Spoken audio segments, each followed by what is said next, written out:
This is how you deliver an amazing virtual reality experience. Breachers is a tactical VR FPS that has earned its spot in my top 10 VR titles, period. This is Amalgam VR, and today we're reviewing Breachers, aka the Rainbow Six Siege of VR games. This is a game where every movement, gadget, and decision counts. A game where you can climb, rappel, swing, and shoot your way to victory, all within impressive environments that are as dynamic as they are deadly. I'm approaching this review a bit differently than previous reviews on this channel, so don't miss the scores for this game at the end. That said, let's get into this deep dive, starting with the mechanics. When you think of anything SWAT, one thing that stands out is rappelling up or down structures for a tactical advantage, so let's talk about that first. This concept is very unique and personally I love it. Scaling down buildings and kicking in windows is a great experience that feels awesome in the moment. Looking too hard up or down can make scaling a bit awkward, randomly shifting your direction, but other than that, it feels great. Of course, in any tactical situation, communication can make or break your win, and this is true in this title. Everything you say and do has a high stakes feel here because time to kill is very short. You die very quickly in this game, so communication is key. Having an open mic is always a strong recommendation, but if you're not a fan of comms, that's okay. The beauty of virtual reality is that you can get your point across in more ways than one. There's a ping system here that's as simple as it is effective. It's like pointing and grunting, but less caveman-like. Alternatively, your team can obviously see what you're doing with your hands and body language. Just don't get too upset when the enemy team does the same thing. Other than that, there's lots of gadgets in this game and they are explosively fun to use. These aren't your average useless gadgets either. Each gadget has plenty of use cases and are, again, fun to use. You have breaching foam that lets you tag up a breachable spot and improvise doors, drones that keep your team safe by scouting ahead, and door blockers that limit enemy mobility, just to name a few. I haven't even gotten started on the weapons. It's disappointing that reloading is automatic in Breachers, but in this very rare case, I got over it surprisingly quick. If you've played popular VR title Pavlov, equipment selection is like that, but better. It all fits into the futuristic SWAT theme, so let's talk about that next. There are two sides to every conflict, and each match will pick a side for you. The enforcers are your SWAT guys. In this game, they're called the ESTF, but I'm calling them SWAT because you guys probably haven't hit the like button. Tap it to help out a small channel and subscribe while you're down there. Shameless plug out of the way, the enforcers are equipped with top-of-the-line tech, cool enough to make modern space travel technology look like toddler toys. You can even cloak in this game. Granted, that's limited to the enforcers, but don't sleep on the other faction, the revolters. Normally when you think of rebels or revolters, you think of ill-equipped resistances, but that's definitely not the case here. They're a force to be reckoned with, equipped with gadgets and gear that level the playing field against their technologically advanced opponents. The gadgets at your disposal are more defense-focused, but that makes sense. You are playing defense when you are on this team. Armed with laser trip mines, stealth-killing motion detectors, and other neat gadgets, the revolters can absolutely thrive in chaos. When you hop into a game as one of these sides, it doesn't just feel like you're playing a common VR FPS. You're immersing yourself in a theme that really pushes that futuristic feel.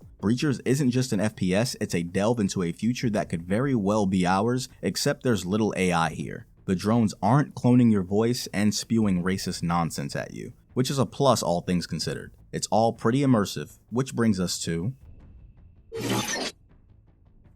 First up, let's talk about the great seamless transitions in Breachers. Have you ever been so engrossed in a game that you didn't hear someone calling your name? That's the kind of smooth we're talking about here. From the prep phase where you select your loadout to the adrenaline pumping start of a match, the transition is so smooth, so utterly devoid of jarring breaks that you might not even realize the match started if you're not paying attention. It's like stepping out of the shadows into the spotlight without realizing it. If you're not early to this party, you're late. Diving a little deeper into Immersion, we've got the art of communication and planning. Breachers isn't just about having a quick trigger finger, it's about having a plan. A real solid strategy that comes to life through team-focused callouts. This emphasis on communication doesn't just add a layer of realism, it can completely transform the gameplay into a real flow state when done right. You plan, you gear up, you execute, and each one of these phases flat out feels immersive. I especially love how immersive the tutorial is. If VR games had a hall of fame for tutorials,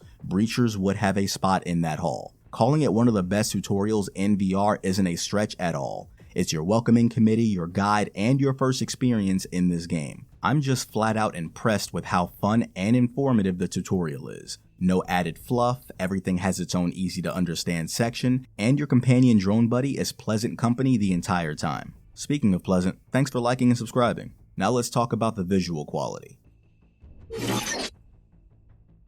Breachers doesn't just play the part of a game set in the future, it embodies it. The visual quality here is not just appropriate for a futuristic setting, it's a futuristic aesthetic done right. Done so well in fact that chicken manufacturer Tyson moved in next door to the Enforcer's base of operations. We're talking about a level of detail that doesn't just impress, it immerses. From the neon lights to the sleek surfaces, the visual elements do a great job bringing the developer's visions front and center. This game is something of a genius in how to use textures effectively. Not every surface is souped up with the most amazing textures you'll see in VR, but the game has a keen eye for prioritizing what you look at. Anything that demands your attention not only looks good, but looks good looking good. The developers have done an amazing job here. Have you ever looked at light reflecting off a TV and wondered what you're having for lunch? Well, Breachers is a VR game, so what you ignore while thinking about lunch in reality really shines in VR. The way shadows and reflections play across surfaces adds a layer of realism that's rarely seen in VR games.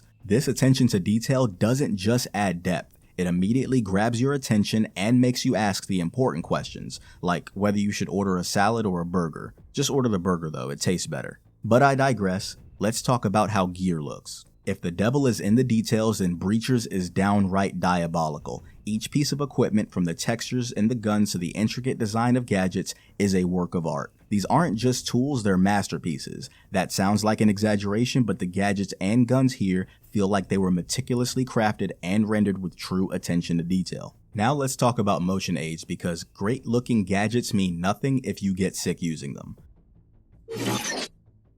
Right off the bat, you'll be pleased to hear that Breachers offers a crazy amount of options, ensuring that whether you play slow and smooth or flop around like a dying fish, you're covered. Movement in Breachers, aside from the occasional rappel rope shenanigans, feels great. If you're crazy enough to go in or come out guns blazing, Breachers also introduces an auto sprint option. It's definitely not an option I expected, and I wouldn't recommend using this unless you want to give away your position, but it's there. The option to mess with or disable joystick turning is here as well, and button crouching can be disabled if you so choose.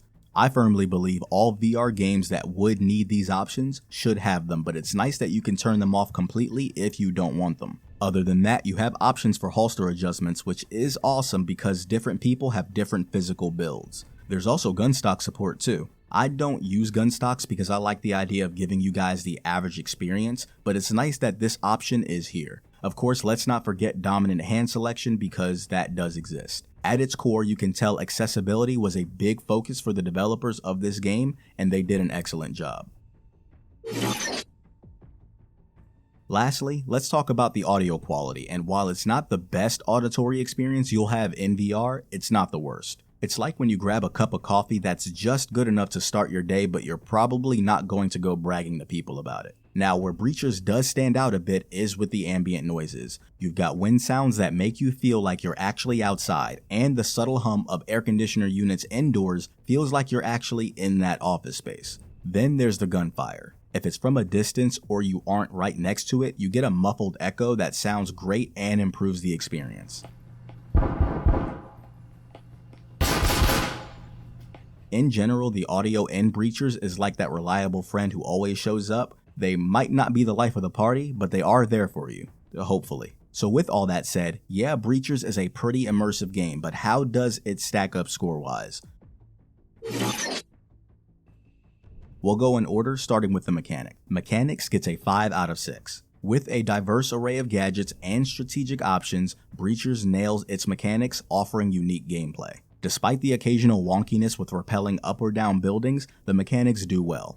Theme gets a 5 out of 6 because it delivers a compelling futuristic SWAT aesthetic. They pit two distinct teams against each other with a bunch of cool gadgets. I wasn't able to find a story for this game, but in a VR FPS, that's not really what you come for. Immersion gets a 4 out of 6. The awesome tutorial and seamless transition from planning to gameplay really helps this game immersively speaking. This game does a good job putting you in the shoes of whatever side you're on. Visual quality gets a 5 out of 6 because attention to detail was paid in interest here. Not all textures are the highest quality, but the ones that matter are on full display for you. Motion aids gets a 5 out of 6. The variety and customization of motion aids here are top notch, really standing out in the VR FPS genre. This score took a slight hit because scaling up and down buildings can hit you pretty hard with no real way to mitigate that here. Still impressive though. And lastly, audio quality gets a 3 out of 6. The audio is functional and has some nice touches with ambient noises,